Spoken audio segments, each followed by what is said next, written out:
নমস্কার, বাঙালি ধর্ম চ্যানেলে সবাইকে স্বাগত। সবাই কেমন আছো? আশা করি ভালো আছো। নিজে ভালো থাকবে, সবাইকে ভালো রাখবে এবং সবসময় ঈশ্বরের পথে থাকবে। যারা জন্মাষ্টমী ব্রত পালন করেছো তাদের কিন্তু রাধা অষ্টমী ব্রত পালন করা প্রয়োজন। শাস্ত্রে বলা হয়েছে 1000 বার একাদশী ব্রত পালন করলে যে ফল পাওয়া যায়, একবার রাধা অষ্টমী ব্রত পালন করলে সেই একই রকম ফল পাওয়া যায়। শ্রীকৃষ্ণ নিজে বলেছেন, আমার নাম 1000 বার জপ করলে যে ফল পাওয়া যায়, রাধারানীর নাম একবার জপ করলে সেই একই ফল পাওয়া যায়। বন্ধুরা, তোমরা রাধা অষ্টমী ব্রত পালন করো কিংবা নাই বা করো, কিন্তু রাধা অষ্টমীর দিন এই বিষয়গুলো খেয়াল রাখা অবশ্যই প্রয়োজন। ভুলেও রাধা অষ্টমীর দিন এই কাজগুলো করবে না। এতে পরিবারে অমঙ্গল নেমে আসে, দারিদ্রতা বৃদ্ধি পায়। তাই চেষ্টা করো রাধা অষ্টমীর দিন এই কাজগুলো থেকে বিরত থাকতে।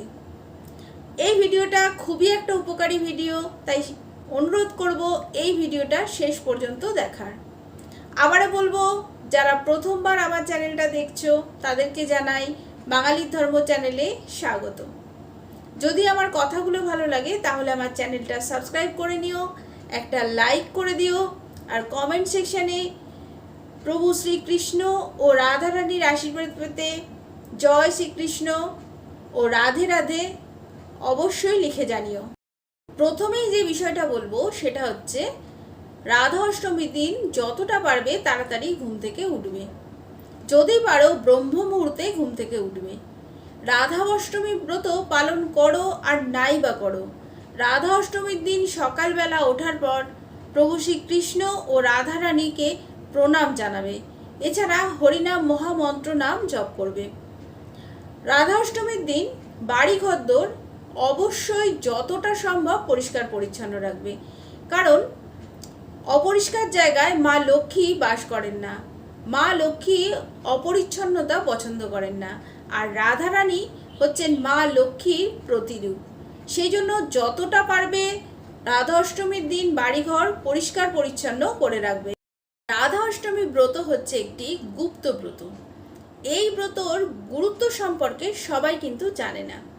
সেই জন্য যারা এই রাধা অষ্টমী ব্রত পালন করবে তারা সম্পূর্ণ নিজের মতো করে পালন করবে। সবাইকে বলে কয়ে ঢাকঢোল পিটিয়ে রাধা অষ্টমী ব্রত পালন করবে না। যদি কোনো কারণে রাধা অষ্টমী ব্রত পালন করতে না পারো, তাহলে এই দিন অবশ্যই রাধা অষ্টমী ব্রত কথা শ্রবণ করবে কিংবা পাঠ করবে। এছাড়া রাধা অষ্টমীর দিন শ্রীকৃষ্ণের উদ্দেশ্যে একটি ঘিয়ের প্রদীপ অবশ্যই জ্বালাবে। এছাড়া সন্ধেবেলায় তুলসী তলায় একটি প্রদীপ অবশ্যই জ্বালাবে। রাধা অষ্টমী ব্রতের দিন তুলসী পাতা তোলা যায় না। রাধা অষ্টমীর দিন তুলসী তলায় জল দেবে, তুলসী তলায় প্রদীপ দেবে, কিন্তু তুলসী পাতা তোলা যাবে না।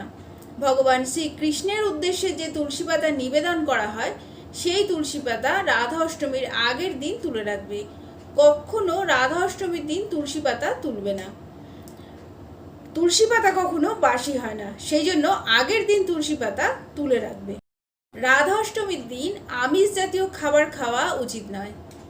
রাধা অষ্টমী ব্রত পালন করো আর নাই বা করো, রাধা অষ্টমীর দিন নিরামিষ আহার গ্রহণ করবে। আর যারা রাধা অষ্টমী ব্রত পালন করবে তারা রাধা অষ্টমীর আগের দিন নিরামিষ আহার গ্রহণ করবে। এই দিন কোনো প্রকার প্রাণী হত্যা, গাছ কাটা কিংবা গাছ তোলা থেকে বিরত থাকো। এই দিন প্রকৃতিও রাধারানীর জন্ম উৎসব উপলক্ষে মেতে ওঠে। সেই জন্য এই দিন গাছ কাটার থেকে বিরত থাকো। যদি পারো এই দিন গাছ লাগাতে পারো। এই দিন যদি রাধা অষ্টমী ব্রত পালন করতে না পারো, তাহলে নিজেকে রাধা কৃষ্ণের চিন্তায় নিয়োজিত করো। এতে মনে পরম শান্তি অনুভব করবে। এই দিন সংসারে ঝামেলা, অশান্তি, পরনিন্দা, পরচর্চা এই জাতীয় খারাপ কাজগুলো এড়িয়ে চলো। এই দিন কোনো মহিলা বা স্ত্রী বা কন্যাকে অসম্মান করবে না, বাড়ির গুরুজনদেরকে অশ্রদ্ধা করবে না। এই দিন বাড়িতে যদি কোনো হতদরিদ্র, গরিব মানুষ, অসহায় মানুষ আসে, তাহলে পারলে তাকে কিছু দান করো। যদি কোনো অভুক্ত মানুষ বাড়িতে আসে, তার আহারের ব্যবস্থা করো।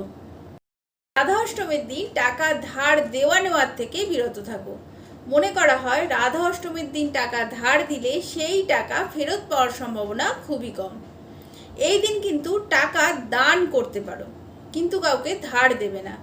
রাধা অষ্টমীর দিন যে সমস্ত পুজোর সামগ্রী কিনবে সেগুলোও কিন্তু কখনো ধারের টাকায় কিনবে না, কারণ পুজোর সামগ্রী কখনো ধার করে কিনতে নেই। রাধা অষ্টমীর ব্রত পালন করো আর নাই বা করো, রাধা অষ্টমীর দিন রাধারানী ও শ্রীকৃষ্ণের নাম জপ করবে। এছাড়া হরে কৃষ্ণ মহামন্ত্র নাম জপ করবে। রাধা অষ্টমীর ব্রত কথা শ্রবণ করবে কিংবা পাঠ করবে। ভগবানের সামনে একটি প্রদীপ অবশ্যই জ্বালাবে। সন্ধেবেলা একটি ঘিয়ের প্রদীপ তুলসী তলায় জ্বালাবে। এতে সামান্য হলেও রাধা অষ্টমীর ব্রতের ফল লাভ করতে পারবে। আজকের ভিডিও এই অবধিই ছিল। আমার কথাগুলো যদি ভালো লাগে তাহলে আমার চ্যানেলটা সাবস্ক্রাইব করে নিও, একটা লাইক করে দিও। নিজে ভালো থাকবে, সবাইকে ভালো রাখবে। বাঙালি ধর্ম চ্যানেলের সাথে সদা সর্বদা জুড়ে থাকবে।